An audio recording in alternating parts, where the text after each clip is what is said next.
Good morning বন্ধুরা, আশা করি তোমরা সবাই ভালো আছো। আমিও খুব ভালো আছি। শান্তনুস ব্লগে অনেক অনেক স্বাগত। তো আজকে মেয়েকে পড়ানো দিয়ে ভিডিওটা শুরু করলাম।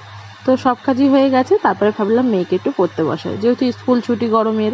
তো স্কুলের কাজও যেগুলো দিয়েছে সেগুলোও করিয়ে নিই।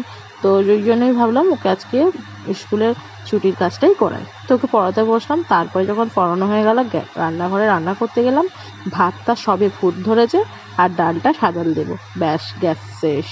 কী করবো, লাস্টে উড়োচলে যেতে হলো। আর সোমবার না আমাদের এখানে গ্যাসের গাড়ি আসে না গো, গ্যাসের গাড়িটা আসা বন্ধ থাকে, ছুটি থাকে অ্যাকচুয়ালি। তো সেই কারণে আমার গ্যাসও আসবে না, ওই জন্য লাস্টে উড়োচলে গিয়ে ভাত আর ডালটা করে আনলাম। ভেবেছিলাম ঢ্যাঁড়সের তরকারি করব, কিন্তু যেহেতু বৃষ্টি হচ্ছিলো আর ভালো লাগছিলো, তাই ডাল আর আলু ভাতই খাওয়া হলো। কিন্তু আগের দিনে একটু তরকারি ছিল জানো তো, সেই তরকারি দিয়ে কাজটা করে নিলাম। তো তারপরে দেখো সারাদিন তো বৃষ্টির মধ্যেই সময় কেটে গেল আমাদের। তো তারপরে সন্ধেবেলা মেয়ে যখন ঘুম থেকে উঠলো, ওঠার পরে ও ফ্রিজ থেকে কিছু একটা বের করে খাচ্ছিল। আমি জিজ্ঞাসা করলাম ও কি বললো জানো, তোমরা একটু শোনো তাহলে।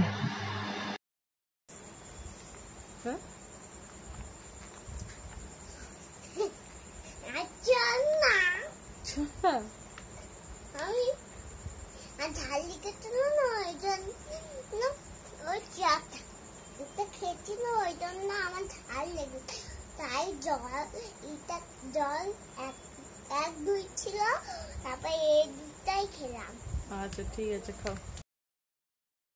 শুনতে পাচ্ছ কত পাকা পাকা কথা শিখেছে। এর জন্য কিন্তু আমার কাছে মায়ের কাছে মারও খায়, এত দুষ্টুমি করে। তো মারতে ইচ্ছা করে না, কিন্তু হালকার উপর দিয়ে একটু তো দিতেই হয় শাসন করার জন্য। তো চলো আজকের ভিডিওটা এইটুখানি। তোমরা সবাই ভালো থেকো, সুস্থ থেকো। আরও একটি ব্লগে তোমাদের দেখা হচ্ছে। টাটা।